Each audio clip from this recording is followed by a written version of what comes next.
Espere que yo tengo eso por aquí en pantalla. Doctor, yo también quisiera saberla. No puede ser, de Sí, verdad. doctor, por favor. ¿En serio? No, no. Espera, ¿dónde tengo yo eso?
Juan Felipe Calle está por ahí.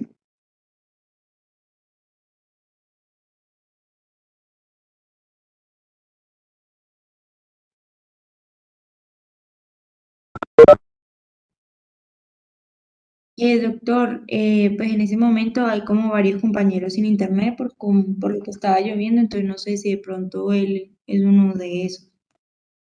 Bueno, entonces el asunto es que, como él es el representante del grupo, al correo de él ya están las notas.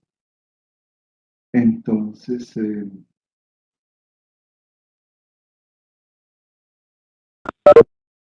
el correo, en el WhatsApp del representante del grupo, ya están las notas. Listo. Muy bien, ¿qué más dudas tienen? No, doctoresa, muchas gracias. No más.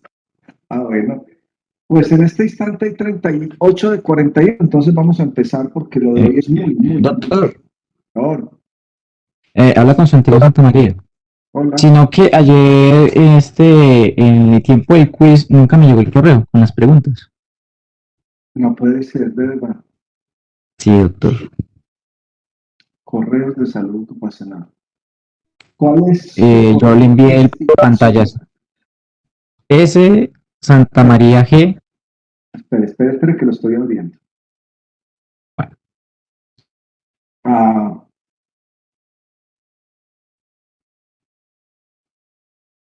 usted es de los nuevos en el curso. sí, señor. Pero si yo reviso.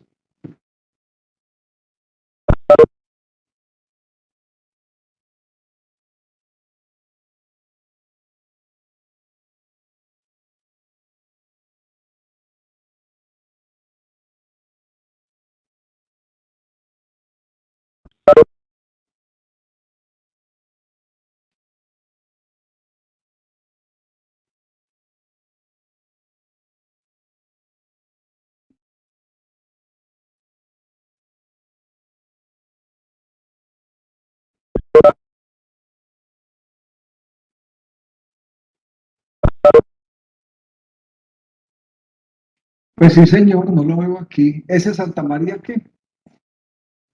Es S. Santa María G. @uniquindío.edu.co.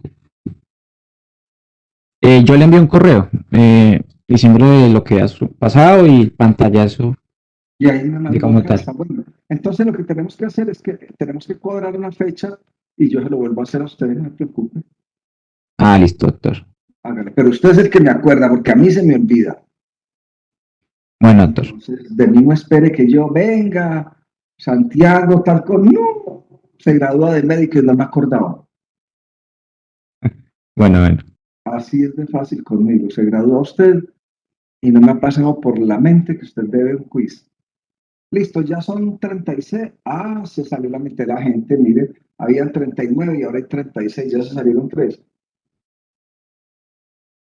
Pero no importa, porque es que esto es muy largo hoy. Entonces, como esto es tan largo hoy, vamos a iniciar para siquiera de aquí a las 8 de la noche haber terminado esto. Entonces, empecemos.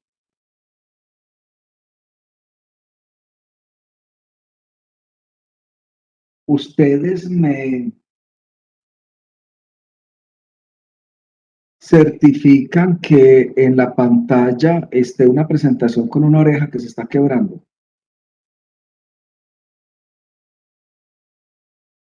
Sí, doctor. Listo, entonces vamos a empezar.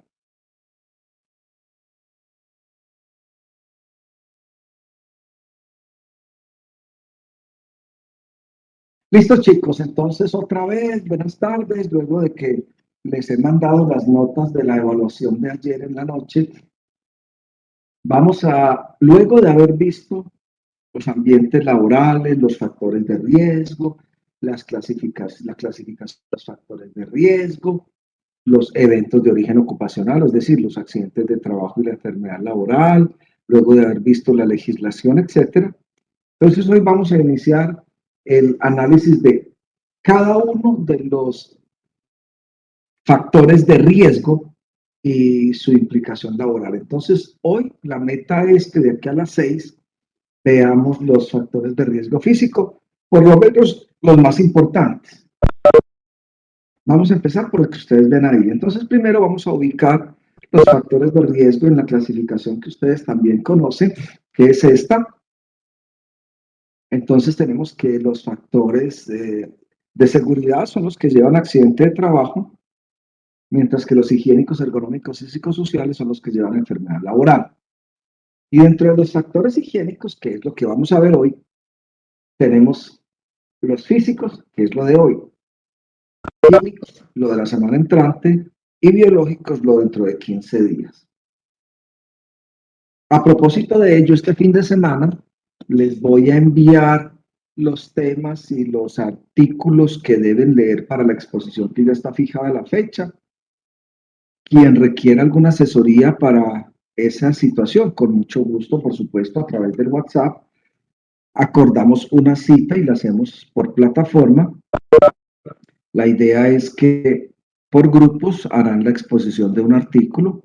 Por supuesto que obviamente todos los artículos están en inglés y entonces se hará una presentación del resumen del artículo. Muy bien. Entonces digamos en que los factores higiénicos son físicos, químicos y biológicos y que hoy nos corresponde ver los físicos y que recuerden ustedes que los factores de riesgo físicos son el ruido, la temperatura, la vibración y la radiación.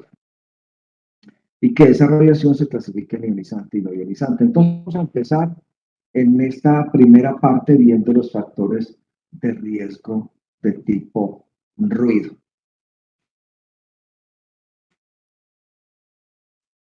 Definir ruido es absolutamente subjetivo porque ustedes a mí me ponen reggaetón y eso a mí no me gusta, para mí eso es ruido. Pero puede para que algunos de ustedes eso sea lo más melodioso y lo más armónico del mundo. Definir ruido es muy subjetivo. Desde lo ocupacional sí lo vamos a poder definir más claramente. El ruido es esto que ustedes ven en pantalla, es esa sensación que percibe el oído humano y eso se genera, el ruido se está generando porque se da una vibración, es una onda que se propaga a través del aire y que ellas viajan hasta el oído y allí se empieza todo un proceso que vamos a ver someramente hasta que tenemos la sensación de audición. Esos cambios de presión que se generan en la atmósfera, eso es una onda como la que ustedes ven ahí en la parte baja de la diapositiva. Entonces esa vibración hace que se produzca un cambio en la presión, en el volumen de aire adyacente y eso va generando ese fenómeno oscilatorio armónico que nuestro aparato auditivo pues va definitivamente a identificar como un oído. Esa perturbación física, esa onda, se propaga pues por el aire y llega hasta el oído del individuo. Como les hablábamos al principio, definir ruido es muy subjetivo desde el ámbito general, pero desde el ámbito laboral pudiéramos entender que es ruido todo aquello que interfiere con la actividad laboral de una persona. Es muy subjetiva la definición de ruido, pues porque sencillamente influyen mucho los gustos que tenga la persona para clasificar algo como agradable o desagradable. Entonces, ¿con qué nos quedamos? Nos quedamos con la definición de ruido desde el ambiente laboral, desde el área laboral. Lo definimos como cualquier sonido que interfiera con la actividad de trabajo de la persona. En este sentido, el ruido es cualquier sonido desagradable que interfiera con la actividad laboral.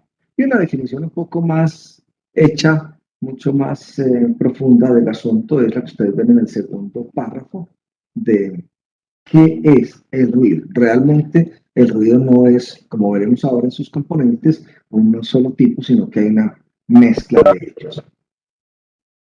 Esto es lo que le va a causar una perturbación al trabajador.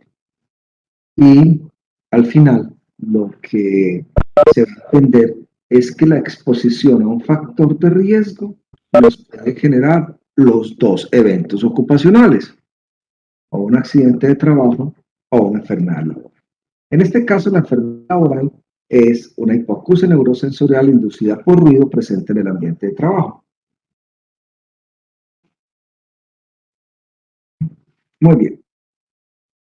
¿Cuál es la progresión? La progresión es que se presenta esa presencia de ruidos desagradables que van a generar una sensación molesta, indeseable en el individuo y que desde el punto de vista ocupacional van a interferir con su actividad productiva laboral. Desde el punto de vista de la salud va a largo plazo a generar una disminución de la capacidad auditiva. Se estima que un tercio de la población mundial y el 75% de los habitantes de las ciudades industrializadas padecen algún tipo de alteración auditiva por el ruido presente en los ambientes en donde se desenvuelve. Y esto es simplemente un recorderis de la anatomía básica de nuestro sistema auditivo y nos interesa mucho pues porque cuando estemos en un momento hablando de las hipoacusias, pues vamos a hablar del oído externo, del oído medio y del oído interno. Simplemente observen ustedes que ese fenómeno oscilatorio, ondulatorio, que es cíclico, es decir, que se repite de la misma forma, llega aquí al pabellón auricular. El pabellón auricular actúa como una campana. Ese cambio de presión, ese fenómeno ondulatorio, viene aquí por el conducto auditivo externo, impacta la membrana timpánica entonces por acción de esa presión que lleva. Estamos viendo algunos elementos que vamos a requerir para el análisis del ruido. Estamos hablando de la presión sonora, que es la que se mide en decibeles. Impacta en la membrana timpánica, ella se mueve y cuando ella se mueve, entonces la cadena de huesecillos también lo hace, el martillo, el yunque y el estribo.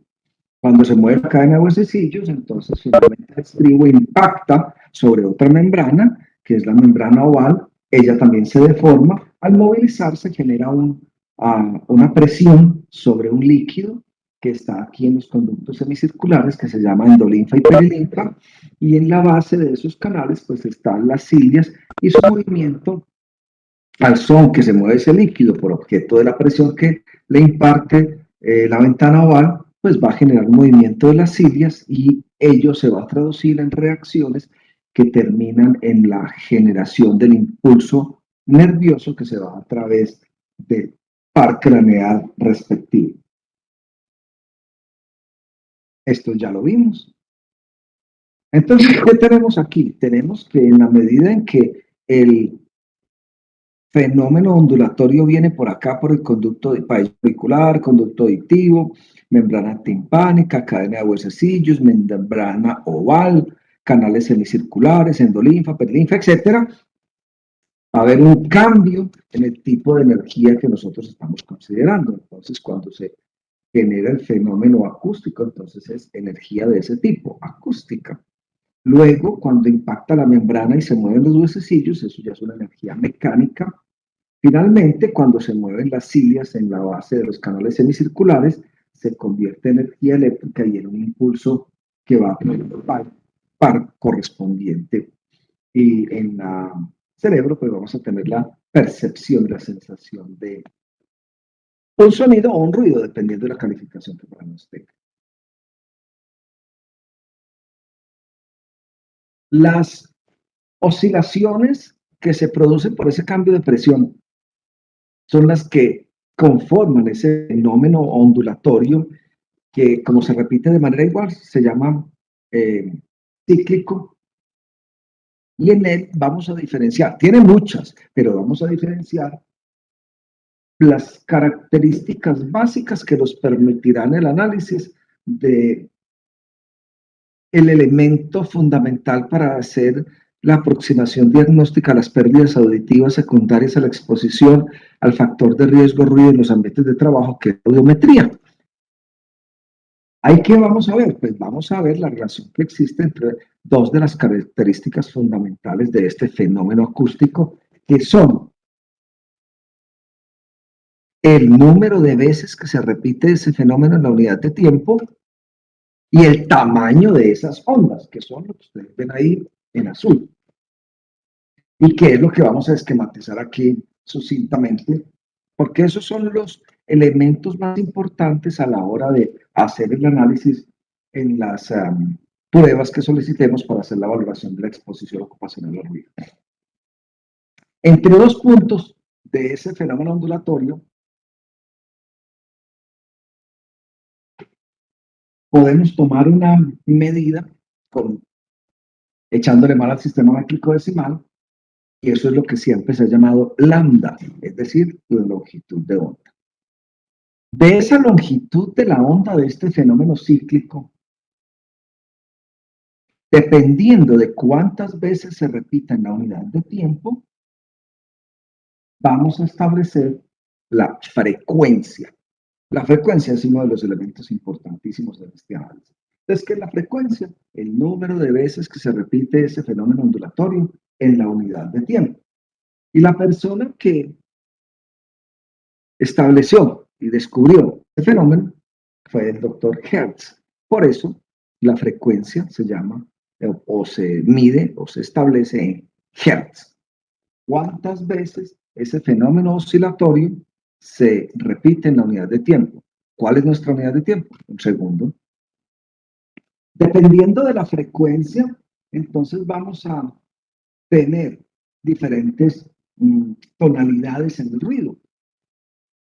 Aquí les muestro unos ejemplos de las frecuencias, es decir, a la izquierda, ¿cuántas veces se repite ese ciclo en la unidad de tiempo? 20 veces. Y a la derecha, ¿cuántas veces se repite con una mayor frecuencia? Eso nos lleva a que dependiendo de la frecuencia vamos a tener los sonidos agudos y los sonidos graves. El otro elemento importante es cuál es la amplitud que tienen esas ondas, que tiene mucho que ver con la fuerza con que se produce el sonido, y eso es la intensidad, que la vamos a medir en decibeles. Hemos quedado que por ser un fenómeno ondulatorio y cíclico, lo podemos medir, y que lo medimos dependiendo de la longitud de la onda y de cuántas veces se repite esa longitud de onda en la unidad de tiempo. Entonces, cuando la longitud de onda es muy amplia, pues por supuesto que el fenómeno oscilatorio en la unidad de tiempo se da menos veces. Pero cuando la longitud de onda es muy pequeña, ese fenómeno se da muchas veces.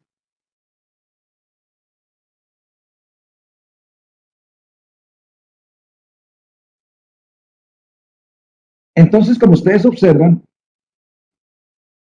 cuando este fenómeno se repite muchas veces, el sonido que se produce es un sonido agudo. Y cuando se da menos veces en la unidad de tiempo, es un sonido grave. Este cuadro hay que sabérselo. La razón. Aquí estamos estableciendo cuál es, de acuerdo a la longitud de la onda, es decir, a la frecuencia que se da, cómo se clasifican los sonidos. No solamente es importante aquí establecer que son graves y agudos,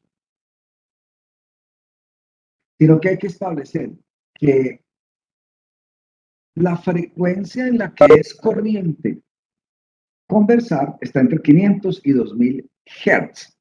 ¿Qué significa? Que la longitud de la onda hace que ese fenómeno oscilatorio en la unidad de tiempo se dé 500 veces o que se dé 2000 veces. En ese rango es donde uno tiene una conversación adecuada. Por debajo de 20 oscilaciones, 20 ciclos por la unidad de tiempo, por debajo de ahí se llaman infrasonidos. Y por encima de ahí se llaman ultrasonidos. Las frecuencias audibles para el ser humano están entre 20 oscilaciones y 20.000 oscilaciones. Por eso es que ustedes observan que cuando los entrenadores usan un pito para los perros, para entrenarlos, y para los delfines y para muchos animales, nosotros no escuchamos nada. Y no escuchamos nada porque la longitud de la onda es tal que puede hacer que la frecuencia con que se dé ese fenómeno en la unidad de tiempo sea por debajo de 20 o sea por encima de 20.000. Esa es la importancia de este cuadro. Entonces, lo que yo puedo hacer es coger todas esas longitudes de onda y graficarlas y establecer cuáles son los sonidos graves, cuáles son los sonidos agudos, cuáles están en infrasonido, cuáles están en ultrasonido. Cuando son agudos, son más dañinos para la estructura del sistema auditivo. Hemos visto que entonces, dependiendo de la longitud de onda, está la frecuencia, que la frecuencia se mide en decibel, en hertz. Ahora bien, hemos dicho que la amplitud nos habla de la cantidad de fuerza, de energía que lleva la onda. Y esa, quien la descubrió fue el doctor Bell. Y la unidad entonces se llama Bell. Pero ¿qué sucede? Que la unidad que planteó este señor al principio era una unidad muy grande, entonces se utilizó el logaritmo de esa unidad y se utilizó su décima parte. Por eso es que hoy por hoy la medida de la energía, del impulso, del impacto sonoro que se tiene es decibeles porque es una décima. Cuando el sonido llega a la estructura que acabamos de describir e impacta la membrana timpánica, ahí se gasta energía. Luego, cuando los huesos se mueven, ahí se gasta energía. Luego, cuando la membrana oval se mueve, ahí se gasta energía. Es decir, que la cantidad de energía que llega en la onda primaria, la que llega al oído, no es la misma que la que llega hasta donde están los conductos semicirculares. Ese proceso hace que se disminuya un poco la cantidad de energía por la que se gastó, y eso se llama amortiguación o atenuación. Por eso es que cuando nosotros hablamos de decibeles, hablamos de decibeles A, que significa atenuados. Conclusión, la B es en mayúscula porque es el apellido del doctor Bell. La D es en minúscula porque habla de una décima parte. Y la A lo que me habla es del tipo de decibeles que yo voy a utilizar y son aquellos en los que yo hago un cálculo de la atenuación que tienen al pasar esta onda a través del sistema auditivo.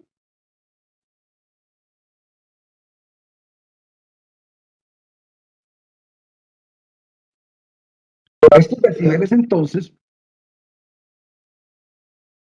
me miden el impacto o presión sonora. Un decibel se define como ustedes ven en pantalla, por favor, léanlo.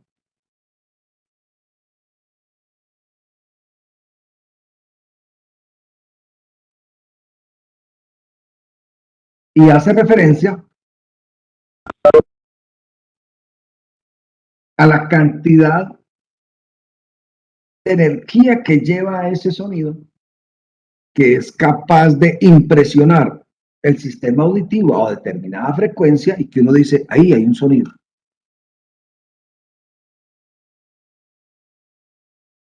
Por supuesto que a mayor cantidad de energía vamos a empezar a tener dificultades.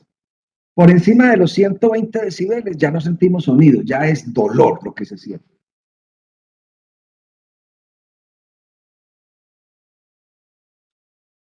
La exposición al factor de riesgo ruido en los ambientes laborales es uno de los problemas de salud ocupacional más importantes. Y el resultado de la exposición a ese factor de riesgo depende de muchas variables. Son las que están en azul en la diapositiva, por favor, léanlas.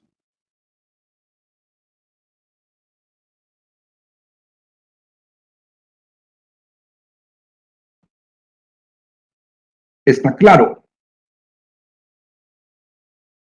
que entre más tiempo se expone una persona al factor de riesgo,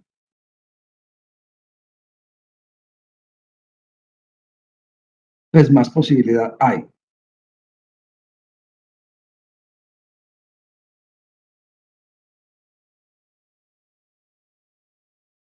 Ahora vamos a ver que hay muchos tipos de ruido. Hay continuo, hay intermitente. Entonces, dependiendo del tipo de ruido, también eso tiene que ver con el daño que se puede producir.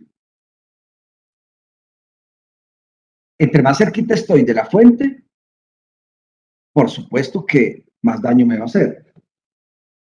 Es una persona que tiene dentro de sus antecedentes, por ejemplo, haber tenido tratamientos con antibióticos ototóxicos, o en sus antecedentes está haber tenido cirugías, otitis crónicas, otitis a repetición, o de esas otitis que hacen perforación timpánica y requieren tubos ventilatorios, pues va a ser peor.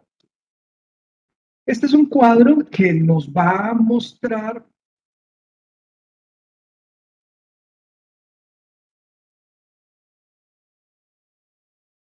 cuál es la cantidad del impacto de la presión sonora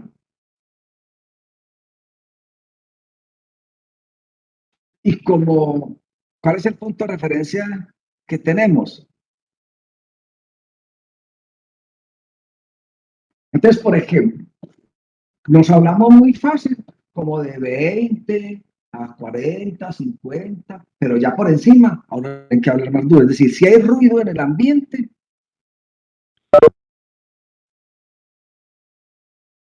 entonces, por supuesto, a mayor cantidad de ruido, pues más duro me tienen que hablar. Más duro me tienen que hablar significa que hay que imprimirle más energía a esa onda. Es decir, debe salir con más decibeles.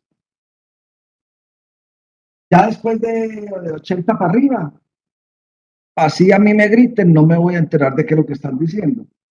Y por encima de 120, ya hay dolor, como lo decíamos ahora. Esa es otra escala, por favor, denle una miradita de ejemplos de la cantidad de decibeles que hay. Por ejemplo, cuando despega un avión, cuando hay un martillo de neumático de esos en la calle que está en plena acción, la bulla que hace es terrible. Una motocicleta, 100. Una esquina con buen tráfico, a una buena hora como el mediodía, 90, 80. Muy bien.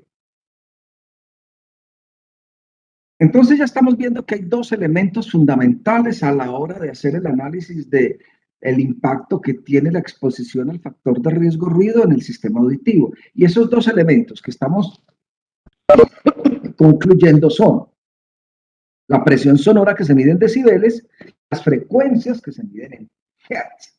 Y ya habíamos visto agudas y graves. Y ya habíamos visto que eso depende de la longitud de onda. Y ya habíamos dicho que a longitud de onda más pequeña hay un mayor número de veces en que se repite el fenómeno. Con respecto a los ruidos, observen esta tabla en donde lo ideal es 20, 30, con eso uno escucha muy bien.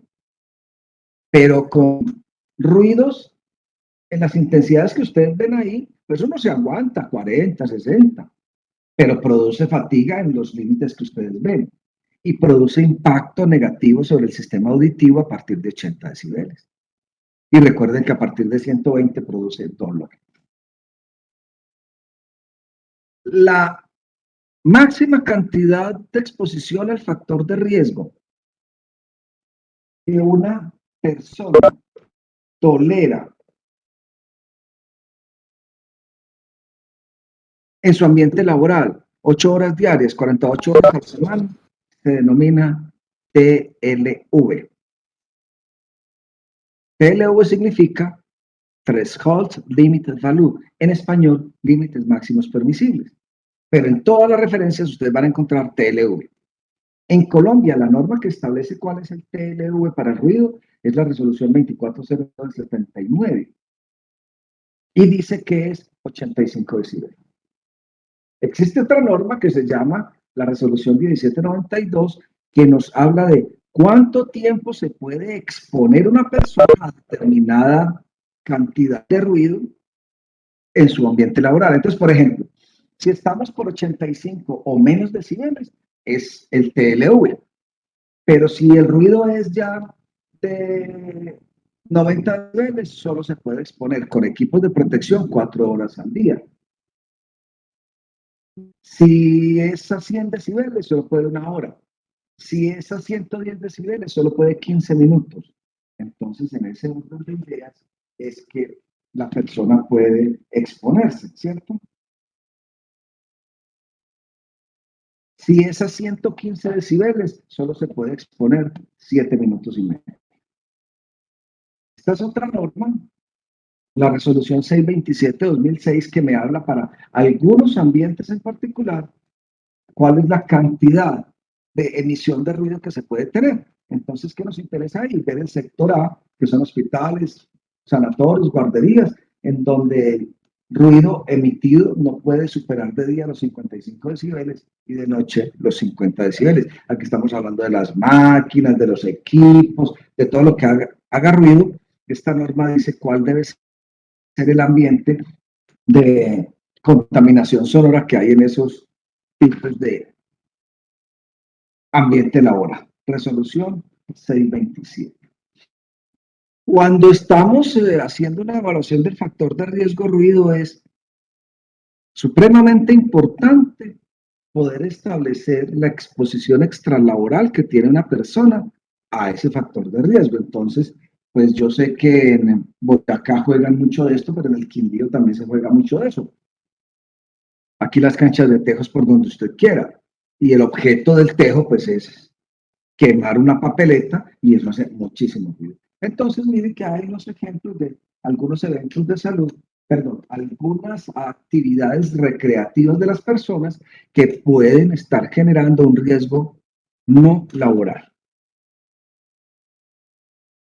Los tipos de ruido. Habíamos dicho que había muchas características que eran importantes a la hora de analizar el impacto de la exposición del factor de riesgo en el sistema auditivo, y uno de esos elementos que vimos en la diapositiva previa es el tipo de ruido, el tiempo de exposición, la distancia, etcétera. Eso ya lo vimos. Con respecto al tipo de ruido, miren que tenemos el ruido continuo, es el que se produce en ambientes como este. Eso es dele. Ruido continuo. El ruido intermitente, por ejemplo aquí, que esta persona está lavando algo con un chorro, para, vuelve y le hace, vuelve y le para, ruido intermitente. El ruido con impulsos, también llamado de impactos, es por ejemplo los martillos neumáticos. Ahí está ese personaje, es un ruido de impacto porque es el ruido a través de impulsos, por ejemplo, el que hacen los martillos neumáticos es mucho más dañino que los otros tipos de ruido. Entonces, cuando nos exponemos al factor de riesgo ruido, podemos tener dos cosas. Primera, un accidente de trabajo, y segunda, una enfermedad laboral. Como en todas las exposiciones a todos los factores de riesgo. El accidente de trabajo por exponer el factor de riesgo ruido se llama trauma acústico. Es que tenemos aquí una persona que está cerca de un lugar en donde, por ejemplo, en las canteras donde se usa dinamita para explosionar las montañas y poder obtener el producto. Quien no usa los protectores auditivos del caso y está muy cerca de donde se hace la explosión, pues esa cantidad de ruido y la energía que él lleva le puede producir perforación de membrana timpánica y más efectos. Entonces eso es un accidente de trabajo por exposición al factor de riesgo ruido. Pero cuando los niveles no son tan altos y duran mucho tiempo, entonces estamos hablando de la hipoacusia neurosensorial inducida por ruido, que tiene las características que ustedes ven ahí, mismas que vamos a repetir 2 o 3 veces hoy, porque eso es muy importante. Por favor, mírenlas.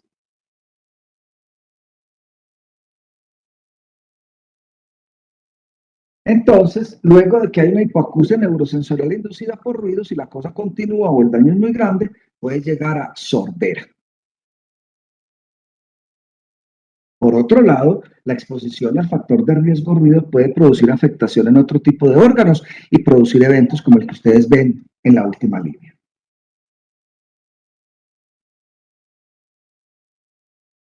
Y al final, ¿qué es lo que pasa? Muy fácil, que esa cantidad de energía que lleva la onda sonora, medida en decibeles, a pesar de que se atenúa en la membrana timpánica, en los huesecillos, en la membrana oval, en la endolinfa y la perilinfa, pues esa atenuación no es total. Y cuando hay una exposición prolongada con una intensidad importante, eso va haciendo que las células, esas que hablamos y mostramos al principio, se vayan cansando hasta que ya dejan de trabajar. Cuando dejan de trabajar, ya se produce el impulso eléctrico, ya no hay nada que viaje a través del nervio auditivo y viene la hipoacusia. ¿Cuál es el detalle? Que esta situación de salud es irreversible. Terminamos en eso. Vale.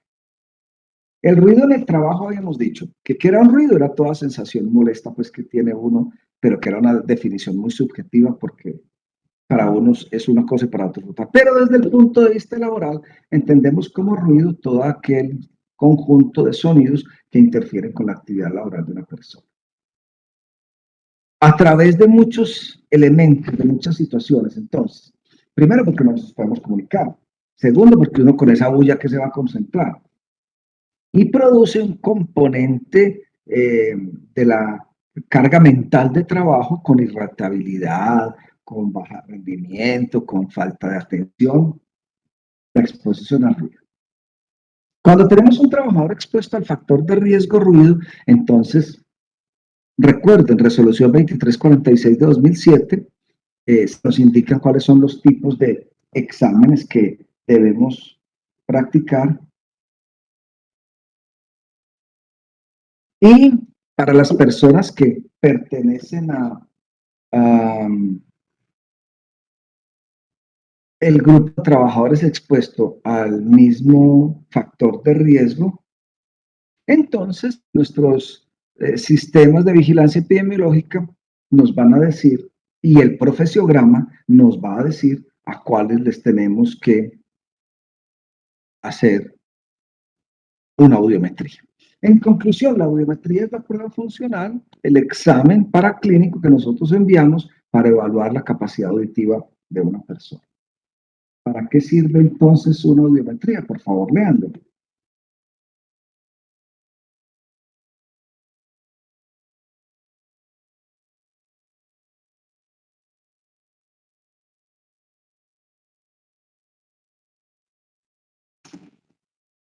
En seguridad y salud en el trabajo, la audiometría sirve para establecer cuál es el estado de la capacidad auditiva de una persona antes de ingresar al trabajo y la que se le hace de control para poder determinar cuáles son los cambios que se dan luego de la exposición al factor de riesgo. La audiometría, existen dos tipos, aquí solo vamos a ver una. La audiometría puede ser de vía aérea o de vía ósea. También se llama tamiz y clínica. Pero en seguridad y salud en el trabajo, en salud ocupacional, solo utilizamos la audiometría tamiz, es decir, la de vía aérea.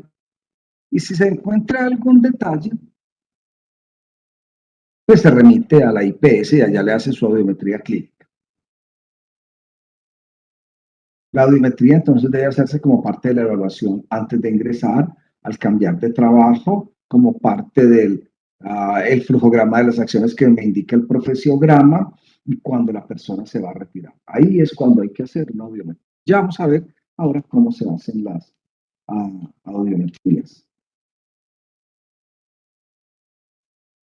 Cuando se hace una audiometría, puede ser, ya lo dijimos, hay dos tipos, la de vía aérea y la de vía ósea.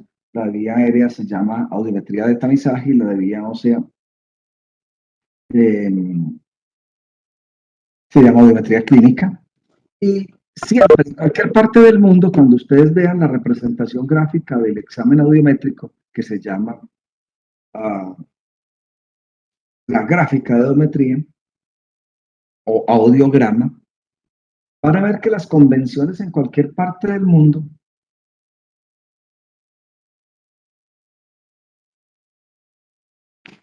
en todo el mundo,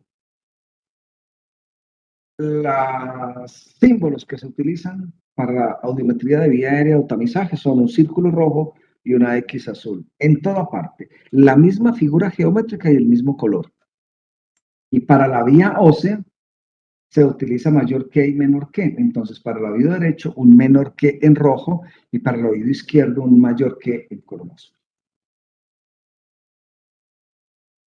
Pues para nosotros hacer el análisis tenemos que mirar el audiograma, que es la representación gráfica de hecho. Cuando las personas se exponen o están en un ambiente laboral en donde lo común y corriente para ellos es estar expuestos a un factor de riesgo particular, ese grupo de personas tiene un nombre en particular. Por favor, lo averigüen. Esta es la representación gráfica de una audiometría, entonces. La del lado derecho es la que se llama audiograma. La del lado izquierdo es simplemente la ficha que se llena para hacer la audiometría. Ustedes pueden mirar ahí cuáles son los elementos que se tienen en cuenta dentro del interrogatorio para hacer la audiometría. Y en el lado derecho, Doctor, una pregunta. señor, Es que no entendí muy bien qué era lo que había que buscar. lo que hay que buscar es, cuando usted está en una empresa, hay personas que están expuestas a determinado factor de riesgo en razón al área donde trabajan. A esa conglomerado de personas se le da un nombre particular. ¿Cuál es ese nombre? Muy bien. Entonces aquí tenemos a la derecha la representación gráfica de la prueba, que es un audiograma. Como ven, círculos rojos a la derecha y X azules a la izquierda. ¿Esto qué quiere decir? Esto es una audiometría de tamizaje. Ya también habíamos dicho que lo normal, y lo vamos a repetir en un segundo, es que para que uno tenga una percepción auditiva encasillada dentro de los parámetros de normalidad, la cantidad de energía o presión sonora que se le debe impartir a esa onda no debe superar 25 decibeles. Cuando a uno le tienen que hablar a más de 25 decibeles es porque uno ya tiene un daño auditivo. Entonces, ¿cómo clasificamos ese daño auditivo? Ya dijimos que hasta 25 es normal. La razón de que no haya 26, 27, 28 y 29 es que los aparatos, el audiómetro, solo se calibra de 5 en 5. Entonces, si es normal hasta 25 decibeles, ¿qué es eso? La cantidad de energía o presión sonora que se le imparte a la onda para que uno pueda tener percepción auditiva. Cuando a uno le tienen que hablar más duro, es decir, con mayor energía, entonces uno dice que hay una pérdida auditiva. ¿Cómo la establecemos? A través de un examen que se llama audiometría. Audiometría. Cuando la cantidad de energía o presión sonora que se le debe impartir a ese fenómeno oscilatorio que nosotros luego vamos a convertir en sonido es entre 30 y 40 decibeles, se clasifica como una pérdida auditiva leve. Entre 45 y 55 moderada. Entre 60 y 70 moderada severa. De 70 a 90 severa y más de 90 para el fondo. Voy a mostrarles varios ejemplos de audiometrías. Esta es una audiometría que está a la derecha y a la izquierda, es decir, círculos rojos y X azules por encima de 25, conclusiones normal. Interrogatorio para hacer una buena audiometría. Fácil. Establecer sobre aquellos elementos que pudieran estar generando una condición del mayor riesgo por parte del grupo de trabajadores con respecto a la sensibilidad frente a la exposición al ruido.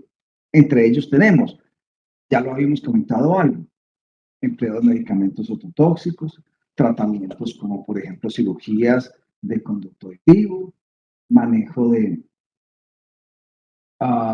sustancias químicas que sean reconocidas ototóxicas. Habíamos visto en legislación que hay unas normas que se llaman GATIZO, son las guías de atención basadas en la evidencia para los eventos ocasionales más frecuentes. Y las GATIZO nos dicen que pueden existir cambios en el umbral auditivo de tipo transitorio y de tipo permanente. ¿Cuál es el umbral auditivo? Pues esto que nosotros estamos viendo aquí, esto es el umbral auditivo, lo que les estoy mostrando con la flechita, esto es. Entonces, se pueden presentar cambios en el umbral auditivo que pueden ser de manera transitoria o temporal y de manera permanente. ¿Cuándo establezco que hay cambios en el umbral auditivo? Cuando encontramos desplazamientos de 15 o más decibeles. ¿Y eso cómo se ve en la gráfica? Pues se ve así. Si usted tiene esta audiometría de base, o sea, la primera que uno manda a hacer, y le hace un control, y la otra por aquí abajito, entonces usted mide cuántos decibeles hay entre uno y otro. Si usted ve que la pérdida es de 15 decibeles o más, entonces ya va a analizar a través de la revisión de la historia del paciente, de cuántas audiometrías se ha hecho, va a establecer si se trata de un cambio auditivo, cambio en el umbral auditivo de tipo transitorio o de tipo permanente. Los transitorios es cuando se da y en el control no se encuentra. Y permanente es cuando se da y en el control sí se encuentra. Cambios en el umbral auditivo temporal y permanente.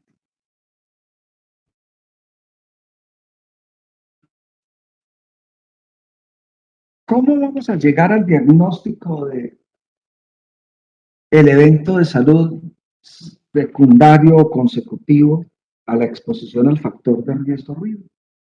Pero vamos a hacer a Doctor, través de... Señor, una preguntita. dímelo. No entendí porque en el transitorio no sé, o sea, cuando se hace el control, porque no se encuentra esa pérdida. Porque, por ejemplo, tú eres una persona que tiene un sistema auditivo normal y tenías una audiometría y la noche anterior te fuiste a rumbear. Y estabas rumbeando y eso es por encima de los 60 o 70 decibeles. Entonces hay un impacto sobre tu sistema auditivo y él se siente un poquito, pero no tendrás consecuencias graves a ello. Pero al otro día madrugas a hacerte una audiometría y te va mal. Entonces uno dice, aquí hay un cambio en el umbral auditivo. Como es la primera vez que lo veo, lo llamo temporal. Te cito a una audiometría de control, como dice el texto que les muestro aquí. En algunas de las frecuencias se indicará audiometría complementaria dentro de los siguientes 30 días. Entonces yo te digo, niña, debe venir dentro de 30 días a hacerle otra audiometría. Y le explico, mire, no se debe ir a rumbear, no puede usar los audífonos, no puede oír música muy duro, etcétera, etcétera. Usted viene a la audiometría y la encuentra normal. ¿Qué tuvo? Un cambio en el umbral auditivo de forma temporal. Pero encuentro que ahí está y sigue. Al repetir la audiometría, persisten los descensos. Entonces, yo digo que hay un cambio en el umbral auditivo de manera permanente. Es decir, porque ya está otra vez en la audiometría. ¿Listo? Gracias, Esa es la diferencia entre temporal y permanente. El temporal va a desaparecer. El permanente me está indicando la consecuencia ya definitiva de la exposición al factor de riesgo ruido. ¿Listo? Sí, doctor, muchas gracias. Listo. Bueno. Entonces, ¿cómo vamos a hacer el diagnóstico de cuál es el daño auditivo que le queda a una persona luego de exponerse al factor de riesgo? Pues ya lo sabemos. Vamos a hacer a través de pedirle una audiometría. ¿Y cuál es el procedimiento? Le pido la audiometría y esa primera audiometría se llama de base. ¿Por qué llama de base? Porque es la primera que le pido. Y me va a servir para comparar con las otras audiometrías que yo le haga. Esas otras audiometrías llaman de confirmación. ¿Cómo vamos a interpretar las audiometrías? A ver, ustedes ya vieron en la que les puse normal de ejemplo hace 4 o 5 diapositivas, cómo sobre el lado izquierdo estaban los decibeles de arriba abajo y encima de izquierda a derecha estaban las frecuencias. Ustedes observaron en el lado izquierdo de arriba abajo que empezaba en 0, después 5, 10, 15, 20, 25, hasta 90 y más, en decibeles, porque es presión sonora. Y arriba estaban de izquierda a derecha 125, 250, 500, 1000, 2000, 3000, 4000 y 6000, ¿qué? Hertz. Es decir, las veces que se da el fenómeno oscilatorio en la unidad de tiempo, o sea, frecuencia, que se mide en hertz. Entonces, ¿cómo voy a hacer para interpretar la audiometría? Pues yo simplemente miro la audiometría a la izquierda y a la derecha. A la izquierda, pues son círculos rojos y a la derecha son X azules. Y miro dónde hay descensos en esa figura. Los descensos en estas figuras se llaman escotomas. Recuerden que hasta 25 es normal. De 25 para abajo ya hicimos la clasificación de cuál era la pérdida auditiva. Entonces, los deterioros auditivos o daños auditivos secundarios a la exposición al factor de riesgo ruido empiezan en la gráfica que les mostré, de derecha a izquierda. ¿Eso qué quiere decir? Que si en el extremo derecho hay 6000 y me devuelvo 8000, 6000, 4000, 3000, 2000, 1000, 500, 250 y 125. Entonces, los deterioros auditivos inducidos por ruido empiezan en las frecuencias de 4 y 3. ¿Por qué digo 4 y 3? Pues porque yo vengo ahora sí leyendo al revés, de derecha a izquierda. Y si en el extremo derecho está el 8 y en el extremo izquierdo está el 125, pues por eso digo de 4 a 3. Cuando hay alteración, es decir, cuando se presentan disminuciones en esa gráfica que se llaman escotomas, en la respuesta al estímulo, y eso compromete la frecuencia de los 4000 Hz, estoy diciendo que empieza a detectarse la consecuencia de la exposición al factor de riesgo ruido en los ambientes. Cuando ya coge la frecuencia de 3, ya les muestro algunos ejemplos, uno dice, aquí estamos al borde de tener una hipoacusia neurosensorial inducida por ruido. Esto se llama DAIR. Mírenlo arriba, deterioro auditivo inducido por ruido, DAIR. Y este cuadro que ustedes están viendo arriba me genera restricciones relativas.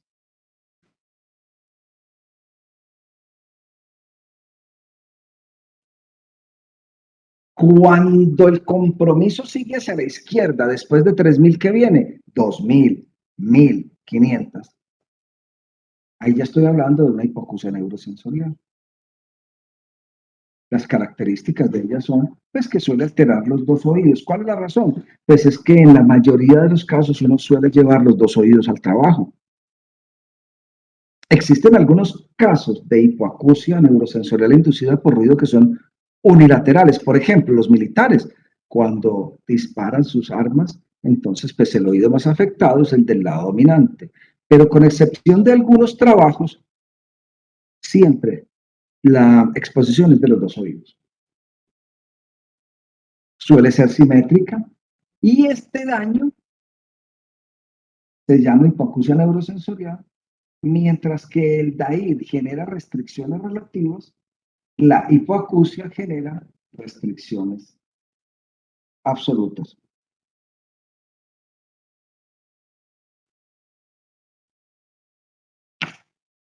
Muy bien.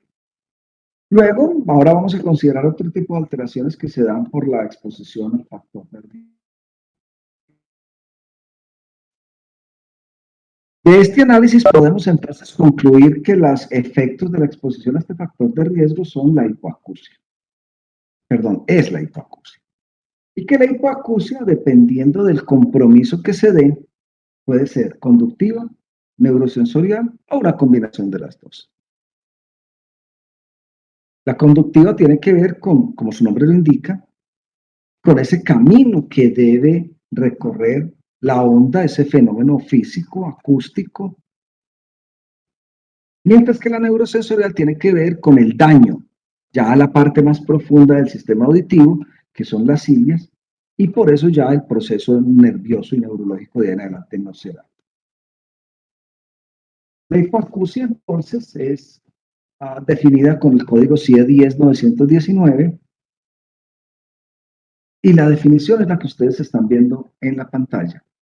Recuerden que cuando el daño auditivo empieza en 4000 Hz y 3000 Hz, no hablo de hipoacusia neurosensorial inducida por ruido, sino que estoy hablando de daño auditivo inducido por ruido, DAIR. Cuando comprometo las frecuencias de 2000, 1000 Hz o 500 Hz, ahí sí estoy hablando de una hipoacusia de tipo neurosensorial con las características que acabamos de ver. Entonces, aquí en este esquema vamos a ver en qué parte del oído se van a producir las lesiones de las clases de hipoacusia que acabamos de comentar. La hipoacusia conductiva es la que se genera como consecuencia del compromiso que se da en el oído externo, en el oído medio. Ya habíamos hablado de los cambios de energía y de cómo esa onda impactaba primero en la membrana timpánica se deforma, empieza la cadena de huesecillos a moverse, luego se genera el último impacto que es del estribo sobre la membrana oval. Una alteración en cualquiera de esos elementos físicos como consecuencia de la exposición al ruido, pues es lo que nos trae como consecuencia la hipoacusia conductiva. La hipoacusia neurosensorial es la que genera una afectación, es la que se da por una afectación en el oído interno y que tiene que ver con ese paso de las cilias en donde dijimos que cuando la endolinfa y la perilinfa se mueven por acción del cambio en la presión que se da en la membrana oval, eso produce un impulso neurológico nervioso que se va por el nervio auditivo. Cuando el compromiso es ahí, en esas cilias, en la base de las cilias, que son las que generan la reacción que produce el impulso nervioso, ahí es donde se llama hipoacusia neurosensorial. Y por supuesto que la hipoacusia mixta es una mezcla de las dos que teníamos antes.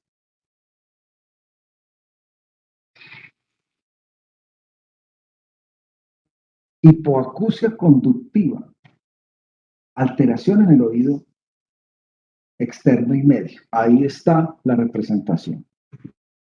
Hipoacusia neurosensorial. Miren, ahí está la representación. Miren la partecita azul de los canales semicirculares. Ahí es donde se da el daño para la hipoacusia neurosensorial. Y la mixta, pues, cuando compromete parte de las estructuras que se dan en los dos casos anteriores. Entonces tenemos que, como consecuencia de la exposición al factor de riesgo, yo voy a poder tener arriba y a la derecha un trauma acústico. Luego voy a tener cuando las consecuencias de la exposición son de una manera rápida, temporal, porque estuve rumbeando o porque entré a una fábrica y no me puse bien los protectores, voy a tener un cambio del umbral auditivo de tipo temporal. Pero cuando la cosa ya se vuelve enfermedad, voy a tener un cambio del umbral auditivo de tipo permanente. Y eso me va a llevar a tener una hipoacusia.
Doctor,